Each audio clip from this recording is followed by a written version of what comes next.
الذي خلق الإنسان من علق اقرأ وربك الأكرم. Assalamu alaikum warahmatullahi wabarakatuh. Welcome back. Jazakallah khair for giving feedback and helping us to learn in a better way. In the previous class, alhamdulillah, we've done simple sentences using hada and dhalika and asking questions and giving answers. And just mentioned in the previous session that most of the nouns what we used were indefinite. So what is indefinite? Indefinite noun is called al-ismun nakira. So if you can remember, it's fine. Otherwise, inshallah, we'll keep practicing and you will get used to these words. So it's called al-ismun nakira. And we got a definite noun. So definite noun is called in Arabic as al-ismul ma'arifa. Al-ismul ma'arifa. So what is an indefinite noun? Al-ismun nakira is a non-specific noun, or what you call as a common noun. What do you mean? Really mean you don't mean someone or somebody. For example, if I use these words in the previous sentences, like miftahun, a key, could be any key, a house, or a boy, a desk, a masjid, babun, sarirun. And if you see here, all the words which are indefinite, which are not, we don't particularly mean that specific house, key, or whatever, it ends with double dhamma. So that is the sign of indefinite, double dhamma. So when you see a double dhamma at the end of the noun, that's the sign of indefinite. And most of the nouns in the natural state have got double dhamma. Something happens and then the sign changes. So this sign of indefinite applies to all the nouns, and if you remember, except the names of the persons like Hamidun, Aliyun, Muhammadun, Khalidun, Nasirun. So in these cases, because these are names of specific person, the double dhamma rule does not apply. Other than that, if you see a double dhamma or double fatha or double kasra, so that is a sign of indefinite. So coming to just have a look here. It's miftahun najmun, maktabun sarirun kitabun, a sign of all indefinite. So how do we make these indefinite nouns definite? So when we mean that this particular book, this particular house, how do we do it in Arabic? Inshallah, we're going to learn in detail today. So definite noun, or al-ismul ma'arifa, remember, is made by adding a definite article which is called al. So if you add al to any indefinite noun,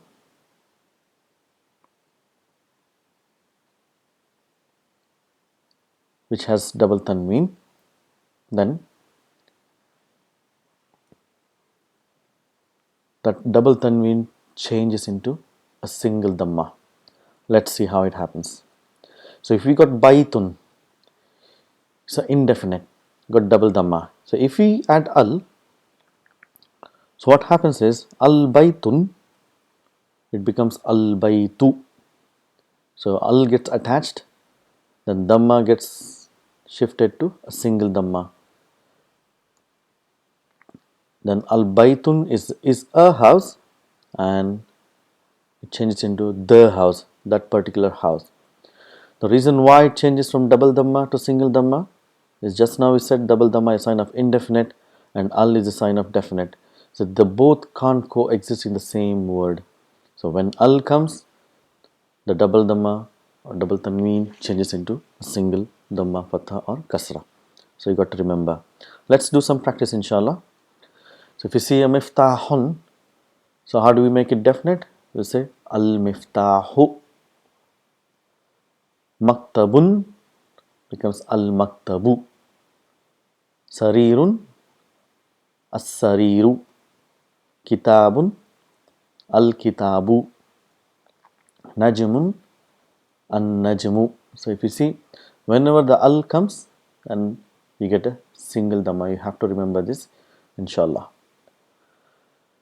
So we got to learn something more about the word al, which is the definite article. If you see, al is formed with two letters,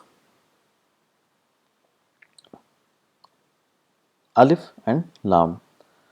So we're going to see each of these letters have got their own special characteristics, which is very, very important to identify, and it's very, very easy to remember, inshallah. So we will begin with lam.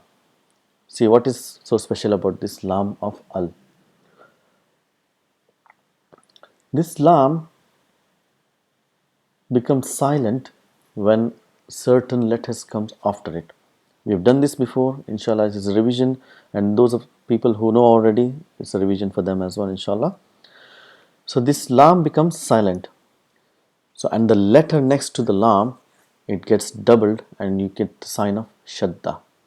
Let me give you an example. So if we see this word shamsun, and if we attach al to it, so how do we pronounce it? So now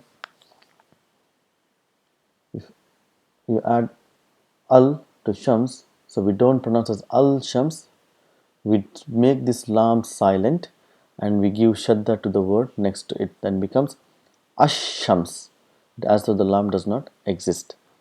Ash-shams. So what are those letters where the lam becomes silent? So those letters are called huruf shams, and these are those letters. As I said before, you don't have to memorize them. If you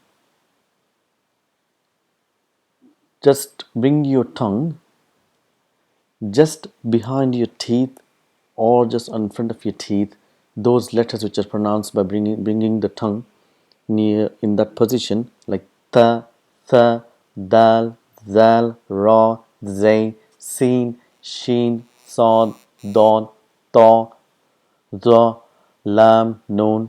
All these letters are pronounced by bringing the tip of the tongue just in front or just near the teeth, and those letters are called huruf shams. The other letters which pronounce from the different areas of the mouth, and they are pronounced in a normal way. So let's practice some letters of huruf shams. If you see here, we pronounce this as at-tajiru. So we got a single dhamma, and the sound of lam is not produced, and the letter next to it gets a shadda. It's at-tajiru, at-thawbu, ad-diku, az-zahabu, ar-rajulu, as-samaku. So this is how it is pronounced. The lam becomes silent. It's just for the phonetic reasons. So because even the lam is produced in the same area, it's difficult to pronounce the same letter from the same area. So that's why the sound of the lam is made silent.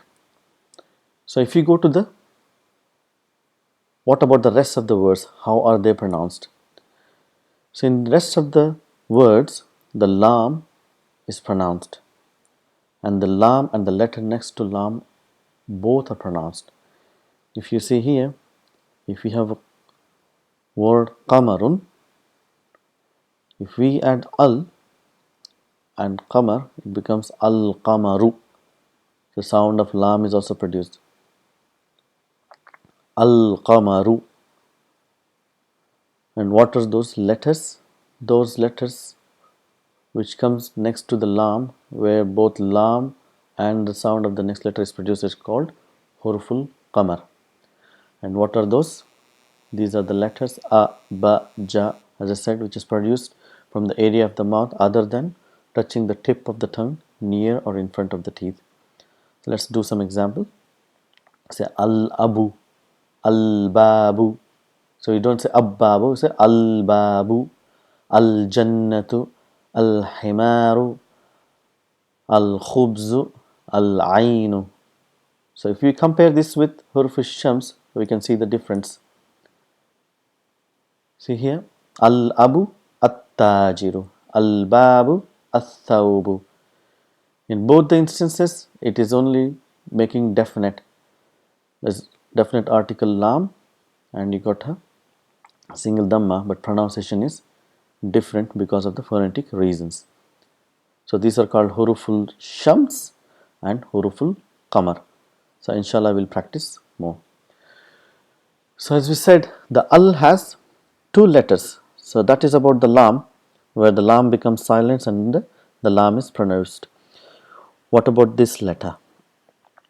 So we've learned before, the alif is mainly used to increase the sound length, like for example ba. So it on its own, it does not have any sound, but in al we produce the sound a. So we going to understand why do we produce this sound a and what is it called. To understand that, so first of all we have to understand this letter Hamza. How do we write Hamza? We write it like this. So how do we get this shape? So basically if you take ayn and if you chop the neck of it, and what you get is the letter Hamza, and it's produced as a. Because this is a very small letter, it is possible that when you're writing sentences we can miss it. So that's why the Hamza has got what is called as chairs to make it itself more visible. So what are the chairs of Hamza? So we got three chairs for Hamza, on top of which the Hamza is written is alif, waw and ya. And how is it written? On alif it is written like that, and on waw it's like that, and on ya, and sometimes in the few words it is written on its own, very few words, but most of the time it is written on top of a word. And how do we know when this Hamza is written on which letter? If you just recollect our session on understanding Arabic vowel signs, we did these signs here where the dhamma is prolonged by putting waw, fatha is prolonged by putting alif, ya is prolonged by putting ya, the sound of e. So these same letters becomes the chair of Hamza when these sounds come in front of it. For example, if the sound of dhamma comes, the Hamza sits on a waw. The Hamza will sit on a waw if there is a dhamma in front of it.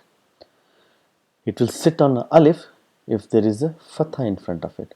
It's like this is ba, this is ba, this is boo, and this is bu. So you produce the sound of Hamza. And if there is a kasra before it, it is written on ya. Inshallah. So that is where you write Hamza. And the most important thing what we need to remember with this Hamza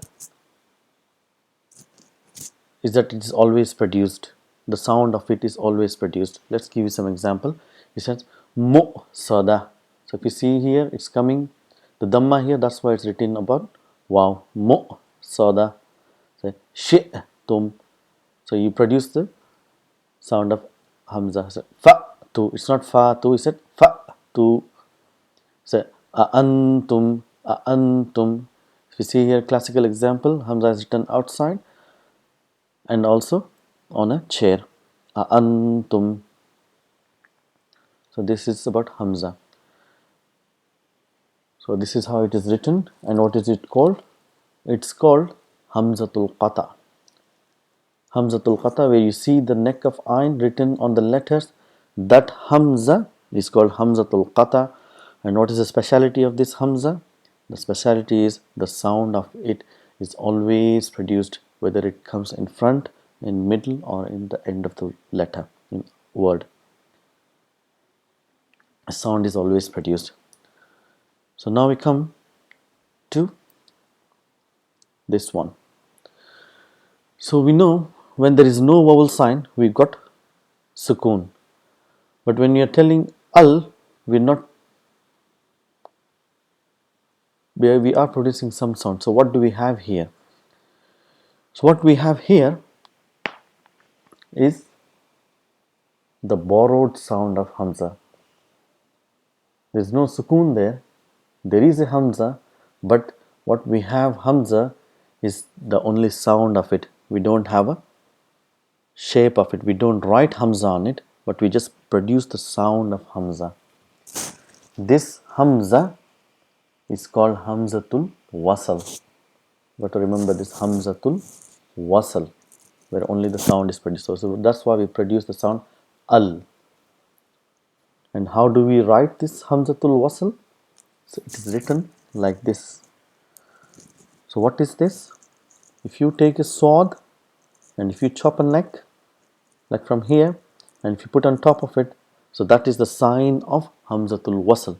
Hamzatul qata is a sign of neck of ayn, and hamzatul wasal in the Quran, what you will see is it is written like this. As we said, this is a borrowed sound. This is a temporary sound. What do we mean by a borrowed or a temporary sound? It means it is always written on alif, hamzatul wasl. The sound disappears as soon as another letter comes in front of it. As soon as any letter, for example, like a waw, comes in front of it, what happens is this hamzatul wasl, it disappears and it is pronounced as wal. It is not like wa'al, it's wal. Let's do some example to get better understanding. So if you hear, we got al-abu, when you get the letter in front of it, it becomes wal-abu, wal-babu, wal-jannatu, wal-himaru, the ra is missing, sorry, wal-khubzu, wal-ainu.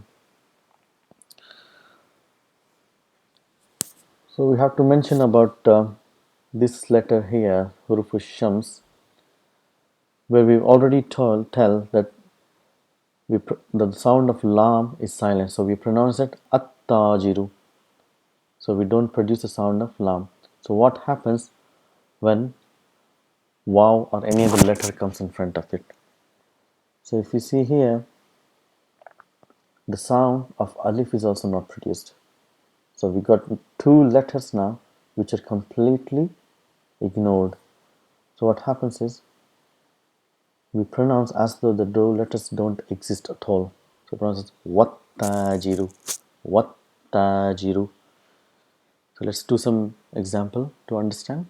So wat-thawbu, wad-diku, wad-dhahabu, war-rajulu, was-samaku. So this is how we write and we pronounce it. In writing you write normally, but when you produce the sound, so you present the sound in a certain way. So just comparing with huruf al-qamar, how is it pronounced? It's a wal-abu, wat-tajiru, wal-babu, was-thawbu. So this is what we're going to learn. So we've learned so far about hamzatul wasl, hamzatul qata, and how they are pronounced in huruf shams and huruf al-qamar. So in the mushaf, in the Quran, you will see this sign written on a letter. But unfortunately, if you open the Quran mushaf of India, Pakistan, you don't find this sign. So that's why it becomes very difficult to identify where we have this hamzatul wasl and hamzatul qata.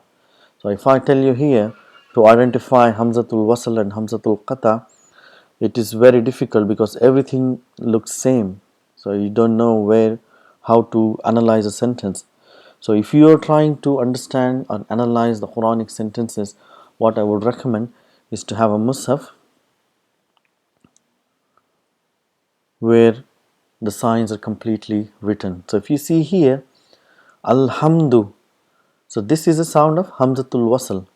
So alhamdu lillahi rabbil alameen. So if you see here, you got hamzatul wasl and the lam, so both are made silent. We say rabbil alameen, but On its own, when it begins the sentence, hamzatul wasal, the sound is produced ar-Rahman.